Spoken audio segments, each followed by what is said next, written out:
Welcome everyone to Psycho Sports Zoom. I'm your host Christian Martinelli. We're getting into the action here a little different than usual. Usually you have me in the studio. You can't see my ugly mug, but today we're going to be doing it over video. Of course, with some of the craziness going on, it's affected me a little bit, so it's for the best that I stay out of the studio a little bit.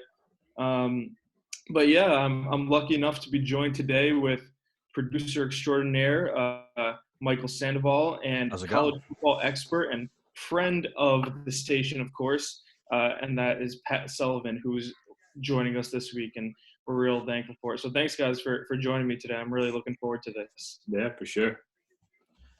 Yeah, and the thing that really, the only sports thing that really happened this week was the NFL draft, and I'm really thankful for it. I'm sure you guys are, because it gave us something to watch. It gave us something to do. I don't know if you guys saw the first night. There was like 15 million viewers, which was like 3 million more than there's ever been before. But this week, I actually, and Mike, I know I sent it to you, I wrote a little article about my opinion on the virtual NFL draft.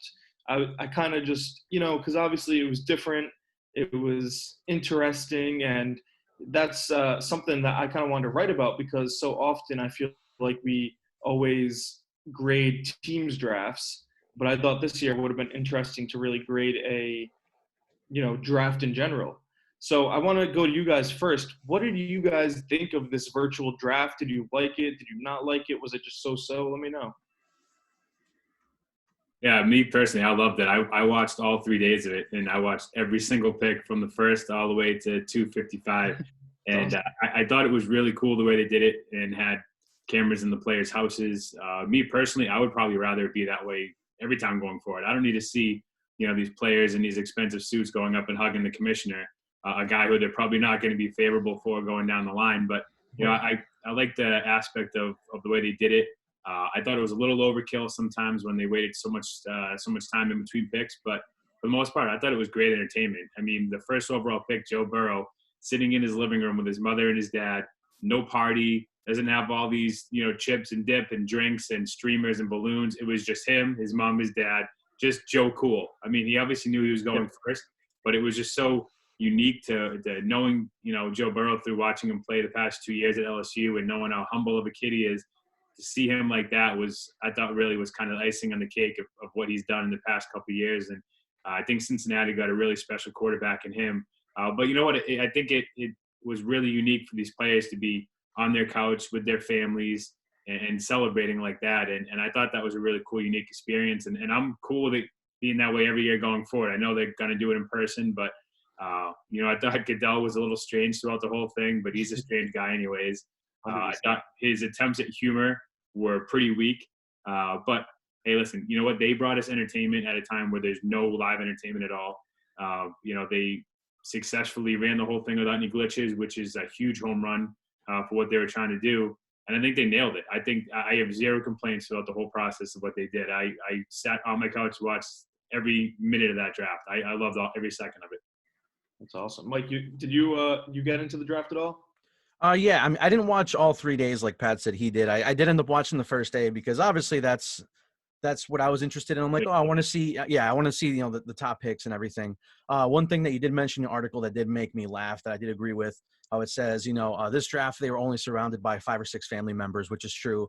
And I like how you said no one was in person to receive a hug in jersey from that scumbag Goodell, which made me laugh because obviously being in New England, that's what most people say. But I know it's something that a lot of people in the NFL say. It was funny to see Goodell be what I expected him to be. He was very awkward. And it's just like there was a lot of cringe moments that happened. And it personally made me laugh. I enjoyed it a lot. So. But yeah, just being able to see everyone in their own homes with their families, like some families freaking out, some families just like super happy, hugging each other. And it was cool to just see it be a little bit more informal and not be so structured, because it was structured to an extent, but you could tell that there were certain things happening. Like I love that photo where it said Bill Belichick and it was his dog sitting on the chair. That had me laughing so hard. Like things like that, like just little moments that they had in there made it enjoyable, because I know with no sports happening right now, we're pretty much digging for anything we can find at this point. Doesn't matter what it is. So the fact that they did it this way, I'm happy with it. I mean, I definitely much would much rather have them actually do it in person, but obviously with circumstances, this is what they had to do. So for the resources that they had, I think it worked out just fine personally. Yeah, I will say two more things quickly before we change Yeah, of topics on course. this. And the first is about Belichick. There's that famous Belichick and Saban documentary about their relationship. And at one point, Belichick's talking about getting on a plane after a loss. And I think he says all the coaches are using space technology to break down every minute of the game and watching all the film. And he says, guys, it's not about that. It's about who makes the tackles. We didn't tackle the plan. That's why we lost. And then you see all these coaches and GMs, and they have 15 monitors. They have 6 cell phones. They got everything going on. Belichick's sitting at a table by himself. He has 3 laptops that look like they're probably 15 to 20 years old, right? He doesn't Like even have a power Chromebooks and stuff. He has one plugged into the wall, and he's just sitting at a table by himself with a smile on his face. I mean, and that's what it comes down to, right? It comes down to tackling. It comes down to your assignments, and nobody knows it better than him. And I know we got a lot of flack, and we'll talk about that probably on the show about, some of his picks and trading his picks. But you know what? I don't think there's anyone that's been better ever at structuring a roster. So we want to criticize him for drafting a Division II player with the 37th pick. But, I mean, if there's somebody that you don't want to question, I guess it's him, right? I mean, he's the one who knows it. But I guess I did say I had no problems with the broadcast. Let me back it up a second. There was one problem that had the broadcast, and it mainly was in the first round. Every time a player was picked outside of Joe Burrow, it was, this player his mother died in 2008. Yes. This player's grandfather died 6 weeks before spring camp. And then when T. Higgins was drafted, the first overall pick in the second round, they had ESPN had on the screen, it said his mother battled drug addiction for 16 years. Why is that relevant? I mean, this kid just tied DeAndre Hopkins and for the most touchdowns in Clemson history. I mean, this kid's all world. Cincinnati got an absolute steal to have him in the first round. And instead of celebrating his career, we talk about how his mom had a drug addiction. That didn't make sense. I did find it a little kind of interesting how there was one player, they said that he used to walk over dead bodies just to get to school. Yes. And then they show him in his living room, and this looks like he's sitting on the Banks couch in Bel Air.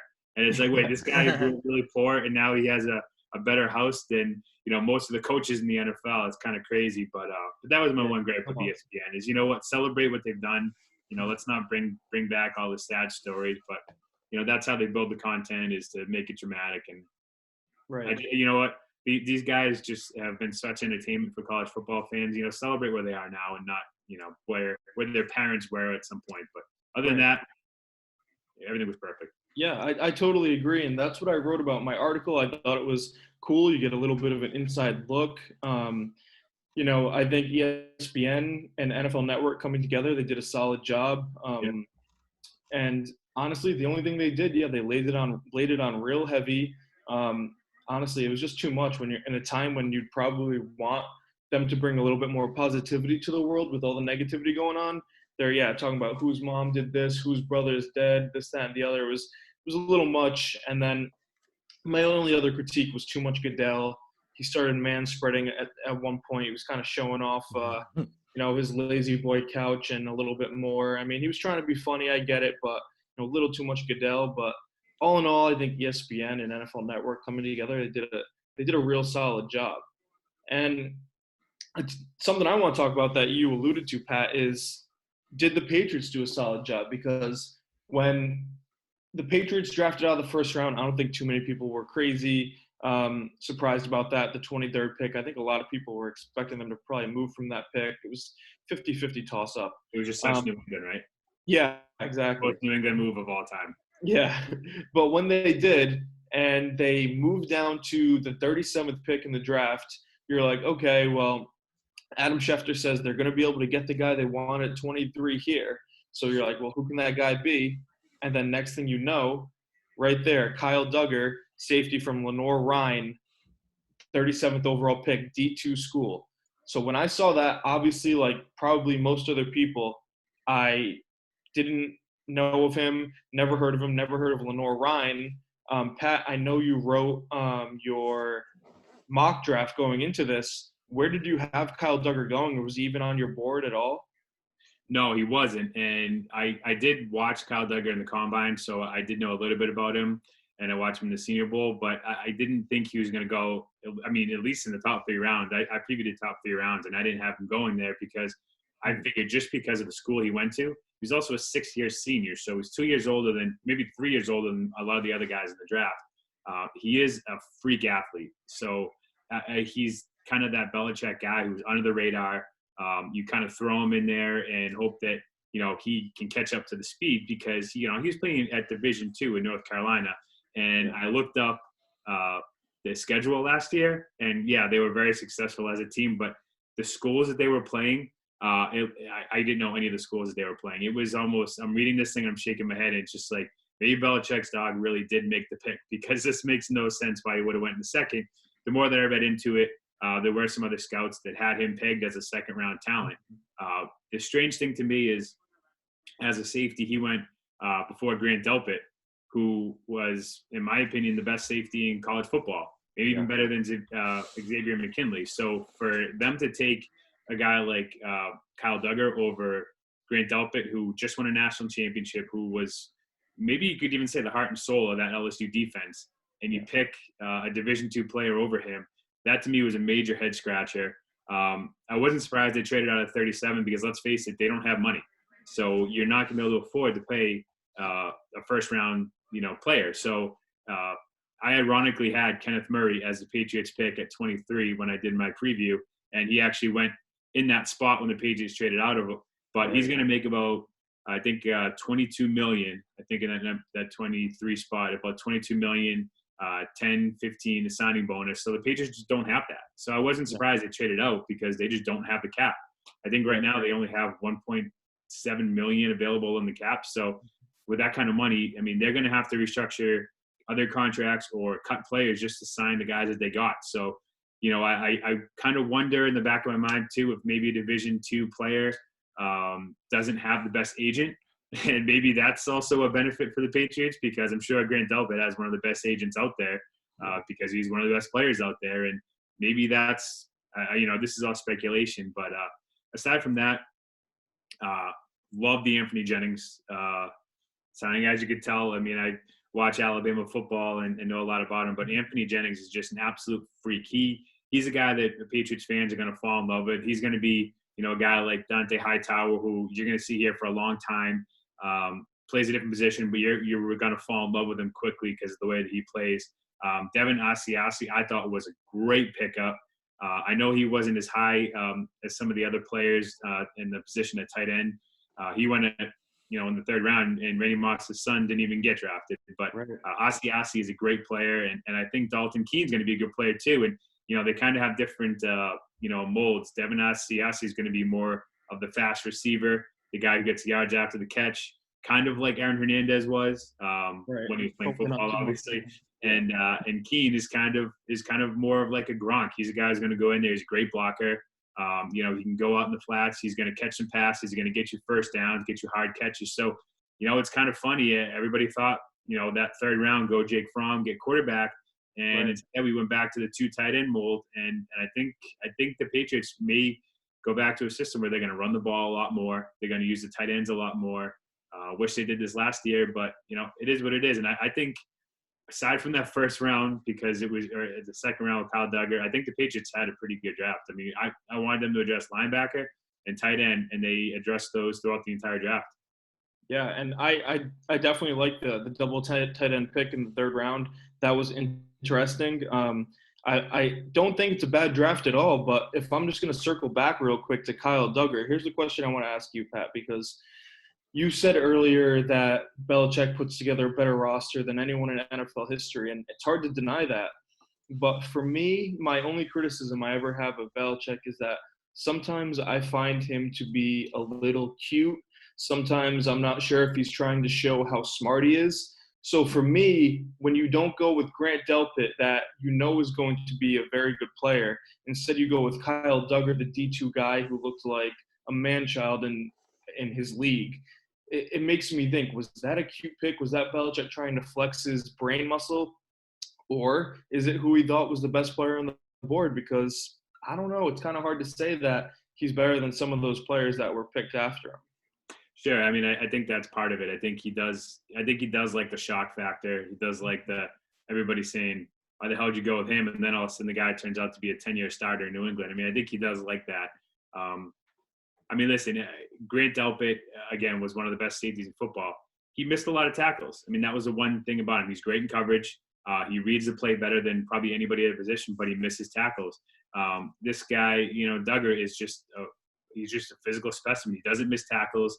He's very quick to the line of scrimmage when they blitz him. He's good in coverage. Again, other teams had him as a late second, early third pick. So I think it seems like a reach because everyone's going Michigan, LSU, Alabama, and then all of a sudden you hear Lenore Ryan, and it's when they announced it, I'm sitting there and I was like, Lenore Ryan, oh my God, that guy actually got drafted in the third round. Like I really didn't expect it. And just like every other Patriots fan, you probably went on your phone, you Googled where the hell is Lenore Ryan, and then you see it and you look at their teams and their schedule, and I made a joke about it, but I'm looking at it and it's like, it almost seems like you're reading ingredients in some kind of foreign catalog because you don't even know what these teams are. Like, they don't even seem like colleges. I mean, I went to Division II, and does that mean I could have got drafted? I mean, it's crazy to think that a Division II player went ahead of probably a dozen guys that played in the national championship. But listen, that's the way they went, and I guess Patriots fans just have to hope and in Bill we trust, I guess, because that's a major gamble, but.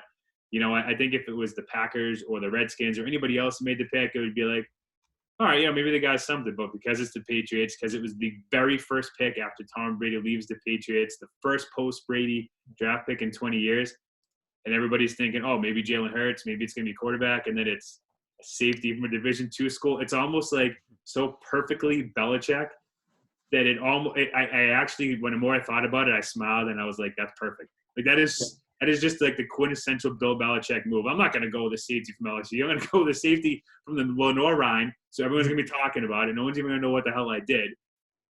We'll see. Yeah, I think it was interesting. I'm looking forward to see how Kyle Duggar pans out. And quick, before we switch topics here, I just want to hear from you guys because everyone loves throwing out grades. So, Mike, Pat, what would you guys give the Patriots for a grade for this draft? Because I personally – I'm going to give them a B. I think it's solid. I'm not going to go and say it's great, and I'm not going to go and say it's bad. I think middle of the road, and then we'll find out. Like, for me?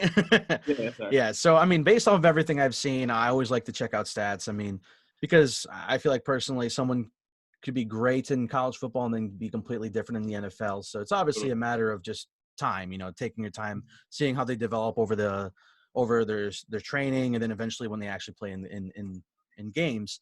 So for me, overall, from what I've seen, I'd probably go around the same thing as you. I'd say probably around like a B minus, C plus. This could definitely be potential to be one of a really, really good draft. Just a bunch of players getting drafted at this point. But at the same time, you never know because, yeah, like you said, second division player getting drafted, that could go one of two ways. You can either be one of the best drafts that's ever happened, or it could be a complete bust and it makes the Patriots look bad. So at that point, I'd say it's like right in the middle of the line for the Patriots. You never know with them because, like I said, Bill Belichick and the New England Patriots, you never know what's going to happen, especially with Tom Brady not being there now. Everyone's very curious of what they're planning to do to see if they can keep on top of the AFC East. So I'd say about C plus, B minus. Okay, Pat? Yeah, I'm going to go with C, and I think that's a little generous based on, listen, here's the thing, is you're going into camp now with N'Keal Harry probably as your number 2 wide receiver. He only had 17 catches last year. I mean, he was granted, he was a first-round pick, and I didn't expect him to take a wide receiver at 23 or at 37, but there were still some really good receivers that were in the draft in the 4th and 5th round. And when in the 5th round, when they took a kicker, when they took Justin Rohrwasser from Marshall, I mean, listen, I saw a few of the games. He's got a long leg. He's a powerful kid. I mean, I think he'll make a lot of nice kicks at Gillette, but you don't need to get him in the 5th round. This is a guy who I don't even think many guys thought was going to be drafted. I mean, again, he went over Rodrigo Blankenship, who's one of the best kickers in SEC in our generation. But again, he got a little cute with the picks and kind of likes the off factor.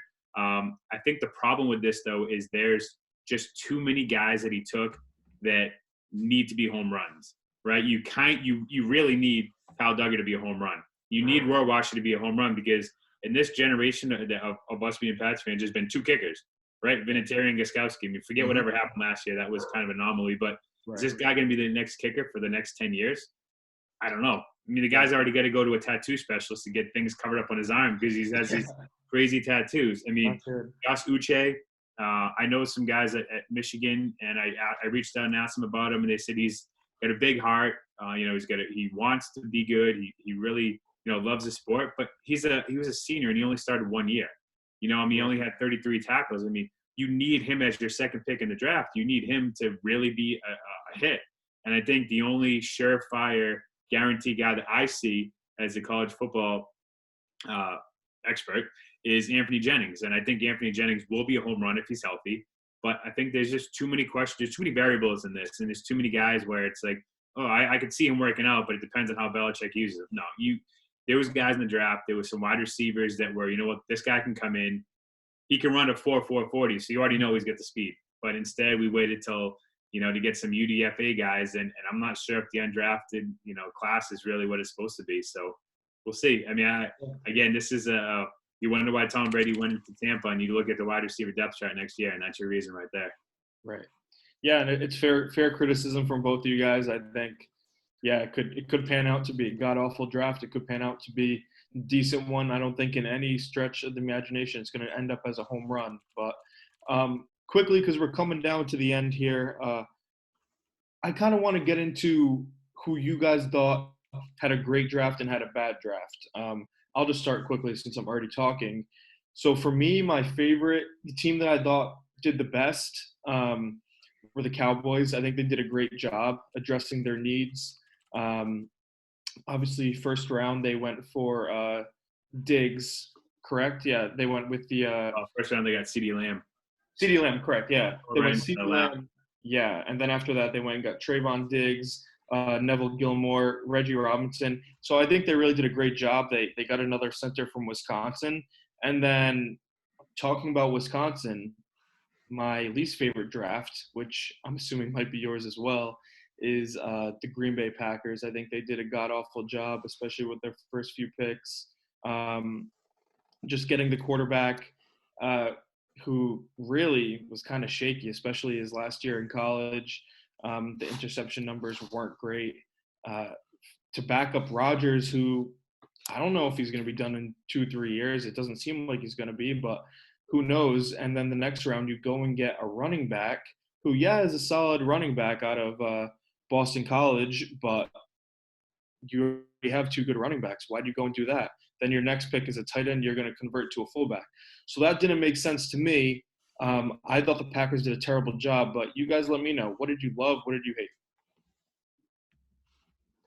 Yeah, to go off that Green Bay, listen, Jordan Love is going to be the bust of all busts that we've seen in our generation. I mean, if you're going to get a guy from a school like Utah State, you want their stats to be 5,000 yards, 40 touchdowns, 2 interceptions, 3 interceptions. This guy had 17 touchdowns and 13 interceptions. He led Division I in interceptions, right? He was like the 8th worst in completion percentage. I mean, I know he had a good junior year, he had a good sophomore year, but this was such a reach in a position that you don't need. Like, I could see if you have a quarterback guru as a coach and you want this guy to come in and sit behind, your starter for a year, like maybe a Phillip Rivers, sit behind him for a year. But Aaron Rodgers already said he wants to play until he's 40, and I know that's what he says, but he still has 3 more years left in his contract. So this guy got drafted in the first round, so that's a 5-year contract. So if he sits behind Rodgers for 3 years, and let's say the kid does pan out. Let's say the kid turns out to be the next Mahomes. He's going to play for 2 years, and then all of a sudden he's going to be on the free agent market. So you're wasting the next 3 years of the first-round pick, and then you're going to turn him over to some other team in 5 years. It doesn't make any sense. I do love their pick with A.J. Dillon, the running back from Boston College. I think he has the potential to be a Derrick Henry-type player. He can take 35 carries a game if he has to. He delivers the hit before the linebacker gets to him. He's not great at catching, but mainly because BC didn't have that kind of offense. Aaron Rodgers is going to love handing the ball off to A.J. Dillon and watching him work. I know he's going to be on the depth chart, buried there for a little bit, but once he gets his shot, he's going to take that team over, and he's going to be a guy that everybody around the world is going to be picking up on their fantasy roster, probably about week 6 or 7, and he's just going to not look back. He's going to have a Derrick Henry-type season once he gets going, and I really like that draft pick at least. The two ones that I like real quick, I love Baltimore's draft. And being in New England, I hate saying that. Patrick Queen is a stud linebacker. He's going to center that defense, and we all know the Ravens need to have somebody centering that defense. It's a strong linebacker. That's just the mold that they have, and he's going to be their next guy for, he's going to be a franchise-type quarterback of the defense as a linebacker, and they got a real steal with him there. J.K. Dobbins falling to the second round might be the biggest crime in the entire draft, because J.K. Dobbins has the potential to be the next Christian McCaffrey. I mean, he's fast. He catches the ball like crazy. He may get 15 catches, but he also may get 15 rushes, and he could put up 200 all-purpose yards a game. I mean, he's that type of player. I thought that was a really good pick. Denver going with back-to-back receivers with Jerry Jeudy, who's maybe the best wide receiver in the past 10 years, and KJ Hamler from Penn State. Awesome moves right there, because, listen, in Denver, you're going to have to compete against Kansas City, so you're going to have to put up a lot of points. It's going to be really hard to defend those two guys, and they got the tight end from Missouri, Alberto. But I think the best move of the entire draft was Cincinnati. Obviously, they took Joe Burrow. You know what? You get A.J. Green. You're obviously going to give the control of the offense over to Joe Burrow. So, that's great. It is what it is. But them taking T. Higgins when they had so many other needs, you know what? That just shows that they understand that they're not going to win the championship this year. They're not going to win the championship next year. But you know what?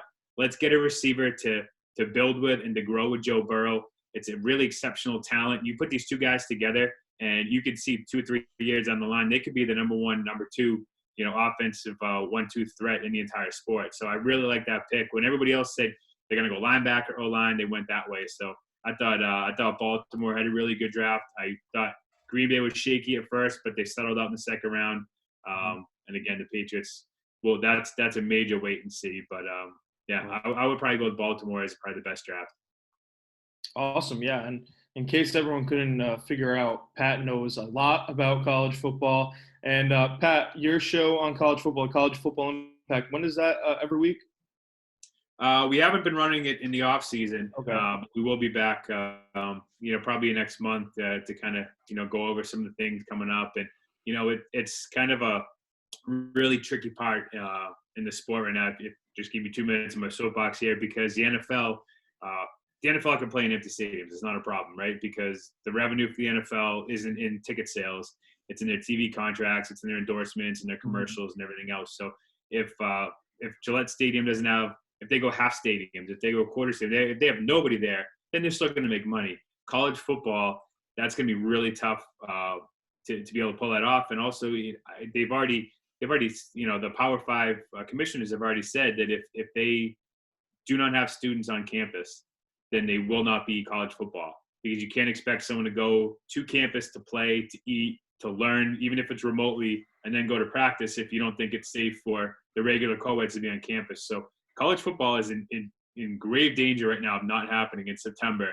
I've heard various different models with it starting in October, starting in December, starting even in February, which horrifies me, because if it starts in February and the draft's in April, you're going to have guys like Justin Fields, Trevor Lawrence, Najee Harris. These guys are just not going to play their junior year, because why play and risk injury, or why play and not get ready for the combine?